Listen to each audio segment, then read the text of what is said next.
इतना भी जरूरी नहीं है। मतलब शुरू में थोड़ी प्रॉब्लम होती है, मैं बता रहा हूँ ना, मैंने भी किया था तो शुरू में प्रॉब्लम आई थी। अगर आप कंटिन्यू करोगे तो कुछ दिन के बाद एकदम न्यूट्रल हो जाता है सारी चीजें। और यार थोड़ी प्रॉब्लम तो फेस करो ना, कुछ दिन के बाद पेरेंट्स को खुद पे प्राउड तो करना है ना। देखो होता क्या है ना, इंडिया में बहुत से लोग होते हैं, मतलब कहीं से भी कोई सोच उठा करके पढ़ ले रहे हैं, लेकिन ये नहीं करना है यार। और जरूरी नहीं है कि टाइम टेबल जो आप बना रहे हो हमेशा फॉलो ही कर पाओ। कभी कभी होता है कि हफ्ते के एक दो दिन में हम उसे फॉलो नहीं कर पाते या डिसबैलेंस हो जाता है, तो कोई इशू नहीं है। मतलब आप उसे फिर कंटिन्यू आप कर सकते हो, कोई इशू नहीं है उसका। तो hello, this is Suresh Patel and welcome to my YouTube channel. आज मैं इस वीडियो में आपके लिए लेकर आया हूँ 2025 नीट के लिए पूरी स्ट्रैटेजी कि आपको शुरू कैसे करना है, उसे कंटिन्यू कैसे रखना है, उसको एंड अप कैसे करना है। होता क्या है कि हम जब शुरू करते हैं तो लगभग एक हफ्ते एक वीक तक खूब अच्छे से पढ़ाई करते हैं, तो मतलब हमको ये लगता है कि बस अब सब कुछ तो आसान ही है, सीधे एम्स से नीचे कुछ बात ही नहीं करते। लेकिन फिर 4 महीने पढ़ाई करने के बाद जब थोड़ी सी लूज हो जाती है हमारी प्रिपरेशन, तो फिर लगता है कि यार ठीक है, कोई जीएमसी मिल जाए, जीएमसी भी ठीक होता है। फिर जब नीट नजदीक आ जाता है तो फिर लगता है कि अरे यार, इंडिया के किसी भी कोने में बस एक गवर्नमेंट सीट मिल जाए उतना ही काफी है। ये हालत किस लिए आती है? क्योंकि मतलब हम शुरुआत तो ठीक करते हैं, लेकिन न उसे कंटिन्यू सही से रख पाते हैं और न ही उसका एंड अप सही होता है। तो आज हम इसी वीडियो में पूरा आपको बताएंगे, पूरी स्ट्रेटजी। मैं पूरा भरोसे से कहता हूं कि अगर इसको पूरी तरह से आपने फॉलो कर दिया तो 650 प्लस नंबर आपके पक्का आएंगे और आप एक अच्छा गवर्नमेंट का सीट पा जाएंगे आराम से। तो देख लेते हैं कि करके पहले तो एक शेड्यूल देख लेते हैं कि आपका दिन का शेड्यूल क्या होना चाहिए। तो डेली शेड्यूल पे बात करते हैं। देखो, कुछ चीजें तो ऑनलाइन और ऑफलाइन बच्चे दोनों के लिए कॉमन होते हैं।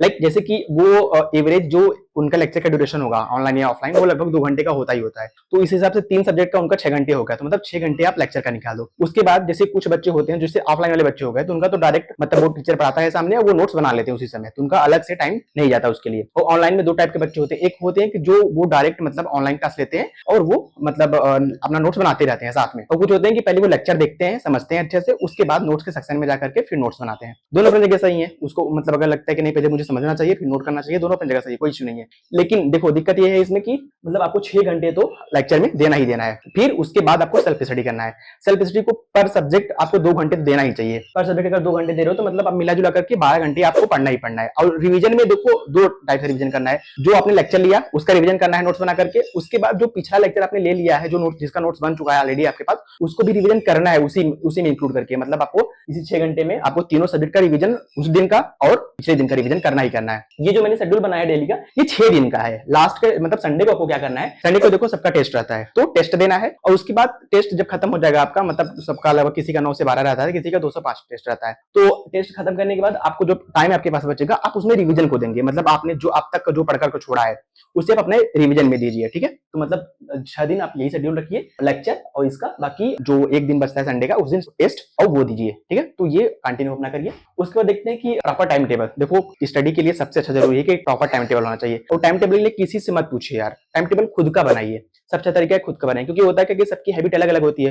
कोई है कि जो लेट नाइट तक पढ़ता है और सुबह लेट उठता है, कोई है कि मतलब वो पहले सो जाता है लेकिन वो अर्ली मॉर्निंग उठकर पढ़ता है। तो सबका अलग अलग है। कुछ लोग हैं जो उनको नींद लगता है तो वो फिजिक्स या फिजिकल केमिस्ट्री सॉल्व करते हैं, लाइक कैलकुलेटिव क्वेश्चंस करते हैं। और कुछ लोग का है कि जब उनको नींद लगता है तो वो थियोरेटिकल लाइक बायोलॉजी वगैरह पढ़ते हैं। तो सबका अलग अलग है। कुछ लोग लिखते भी हैं उस समय। तो टाइम टेबल अपने अकॉर्डिंग बनाओ, पर बनाओ। तो जरूरी नहीं है कि टाइम टेबल जो आप बना रहे हो हमेशा फॉलो ही कर पाओ। कभी कभी होता है कि हफ्ते के एक दो दिन में हम उसे फॉलो नहीं कर पाते हैं या डिसबैलेंस हो जाता है, तो कोई इशू नहीं है। मतलब आप उसे फिर कंटिन्यू आप कर सकते हो, कोई इशू नहीं है उसका। तो मेरे साथ भी होता है, मैंने भी कई बार टाइम टेबल बनाया था और फिर मतलब 1-2 दिन ऐसा डिसकंटिन्यू हो जाता था, लेकिन फिर उसे फॉलो करना है हमको। टाइम टेबल बनाना है और खुद का बनाना है। उसके बाद देखते हो रिवीजन पे। देखो रिवीजन एक ऐसा चीज है जिसके बिना पूरी प्रिपरेशन अधूरी है। क्योंकि देखो लेक्चर और फिर नोट्स वगैरह तो सब कर लेते हैं, लेकिन जहां बात अटकती है वो है रिवीजन पे। रिवीजन देखो, अगर आप टाइमली रिवीजन कर ले रहे हो तो लास्ट में आपका वो मतलब यही होगा कि यार लेक्चर तो ले लिया है पर रिवीजन ही नहीं किया है। अब रिवीजन में इतना टाइम लग रहा है, कुछ चीजें तो ऐसी लग रही है कि मैंने पढ़ा ही नहीं है, देखा ही नहीं है, पहली बार देख रहा हूं। तो अगर आप टाइमली रिवीजन करते जाओगे ना तो मतलब आपके साथ ये वाली कंडीशन एटलीस्ट नहीं आएगी। मतलब आपको कुछ ना कुछ तो याद रहेगा और फिर उसके बाद सिलेबस कंप्लीट करने के बाद आपके पास जो अच्छा खासा टाइम बचेगा उसमें बच्चे अपने रिवीजन कर सकते हो। तो रिवीजन टाइमली करते रहना है। उसके बाद देखो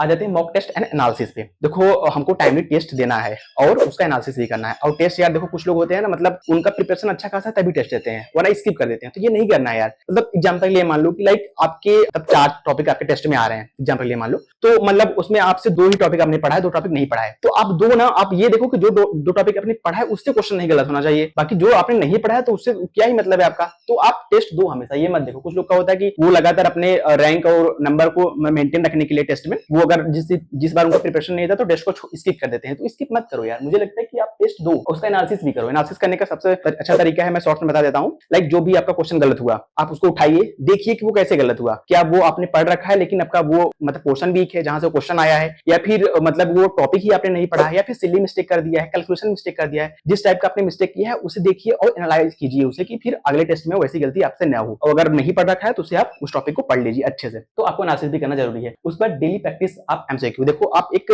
शेड्यूल बना लो कि लाइक मुझे इस टाइम पे जो भी टाइम आप बना लो, इस टाइम पे मुझे इतना एमसीक्यू करना है, जो भी आप बना लीजिए। जैसे मैंने मेरी फिजिक्स बहुत वीक थी तो मैंने एक बनाया था टाइम टेबल की लाइक मुझे 50 फिजिक्स क्वेश्चन रोज अटेम्प्ट करने हैं, तो मैं डेली अटेम्प्ट करता था। हालांकि कभी कभी हो जाता था, मतलब पूरा नहीं हो पाता था, कभी 20 कभी कुछ दिन तो ऐसा हो जाता था कि एक भी क्वेश्चन नहीं कर पाता था। तो ठीक है, मतलब आप बनाओ कि इतना क्वेश्चन मुझे एमसीक्यू करना ही करना है और आप उसे करने की कोशिश करो। तो एमसीक्यू प्रैक्टिस करते रहोगे तो अच्छी बात है, प्रैक्टिस करते रहो। उसके बाद आ जाते हैं कि टेक ओनली रेलिवेंट सोर्स। देखो होता क्या है ना, नीट में बहुत से लोग होते हैं मतलब कहीं से भी कोई सोर्स उठा करके पढ़ ले रहे हैं, लेकिन ये नहीं करना है यार। आप relevant source and limited source पढ़ो, वो सबसे अच्छा तरीका आपका नीट में सिलेक्ट होने के लिए। जिससे मेरे साथ क्या हुआ था कि मैंने शुरू में मतलब डीसी पांडे की फिजिक्स की बुक आती है, उससे मैंने सॉल्व किया था, कई टॉपिक मैंने उससे पढ़े थे और सॉल्व किए थे, क्वेश्चन सॉल्व किए थे। फिर लेकिन लास्ट में क्या हुआ कि इतना कम टाइम होता है कि मैंने उसे मतलब जितने क्वेश्चन मैंने सॉल्व किए थे मैंने उसे दोबारा रिवीजन नहीं कर पाया। तो यार सोर्स वही पढ़ो जिसे तुम मल्टीपल टाइम पढ़ सको। मतलब होता है ना कि तुम लिमिटेड सोर्स पढ़ो, कई बार पढ़ो, ज्यादा सही है। तुलना में काफी सिलेबस पढ़ लो, काफी चीज अलग अलग से पढ़ लो और वो मतलब आप रिवीजन ही ना कर पाओ तो भूल ही जाएगा ना यार। तो लिमिटेड सोर्स पढ़ो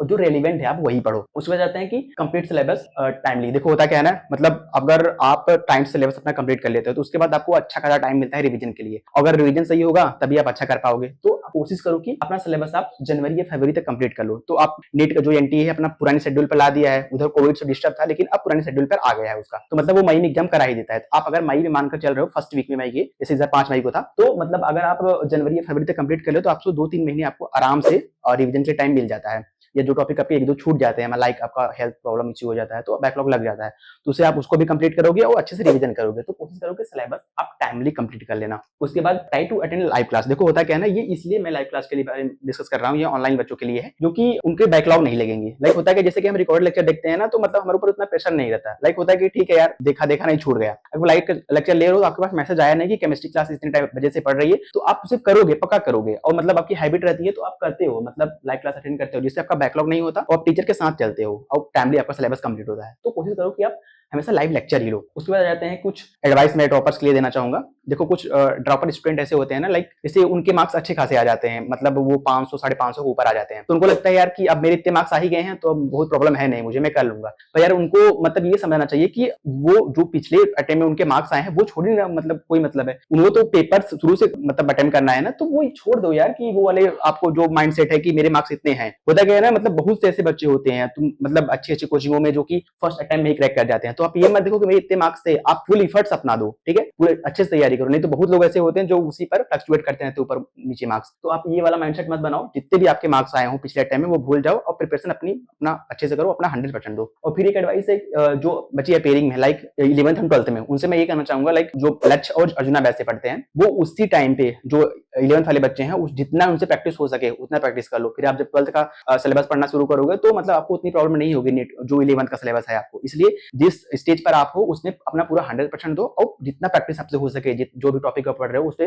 मैक्सिमम क्वेश्चन और मैक्सिमम प्रैक्टिस आप करते जाओ। एक रिक्वेस्ट मेरा हिंदी मीडियम से बच्चों से, वो यार कम से अपने ऊपर एक विश्वास रखो ना, मतलब जो आप सेल्फ डाउट कर रहे हो वो क्यों कर रहे हो, तुम कर लोगे यार। देखो मतलब होता है कुछ बच्चे जो हिंदी मीडियम के हैं वो मतलब इंग्लिश वाला बैच ले लिए हैं तो उनको थोड़ा टाइम ज्यादा लग सकता है। मतलब शुरू में वो लेक्चर पढ़ेंगे, नोट्स बनाएंगे, फिर जब एनसीईआरटी रीड करेंगे तो टाइम लग सकता है। तो मैंने बताया कि वो अल्टरनेट रखे, लाइक इंग्लिश वाली एनसीईआरटी वो पढ़ने तो बगल में हिंदी रखें और जहां प्रॉब्लम हो रही है वहां देख ले और लेक्चर के बाद आप रीड करोगे एनसीईआरटी तो प्रॉब्लम नहीं होगी यार। आप मतलब मुझे लग रहा है ना आप अपने आप को बहुत ज्यादा अंडर एस्टिमेट कर ले रहे हो, इतना भी जरूरी नहीं है। मतलब शुरू में थोड़ी प्रॉब्लम होती है, मैं बता रहा हूँ ना, मैंने भी किया था तो शुरू में प्रॉब्लम आई थी, पर अगर आप कंटिन्यू करोगे तो कुछ दिन के बाद एकदम न्यूट्रल हो जाता है सारी चीजें। और यार थोड़ी प्रॉब्लम तो फेस करो ना, कुछ दिन के बाद पेरेंट्स को खुद पे प्राउड तो करना है ना, तो यार करो यार, जो भी प्रॉब्लम हो रही है वो कुछ दिन के बाद एकदम सही हो जाएगी, ठीक है। तो ये रहा आपके पूरी स्ट्रेटजी नीट 2025 के लिए। अगर जो ब्लाइंडली पूरी तरह से इसे फॉलो कर रहा है और एक भी चीज इसमें से मिस नहीं कर रहा है, मैं पक्का लिख कर देता हूँ उसका सिलेक्शन आराम से अच्छे एक मेडिकल कॉलेज में हो जाएगा, ठीक है। तो मिलते हैं अगले वीडियो में, तब तक के लिए ओके बाय।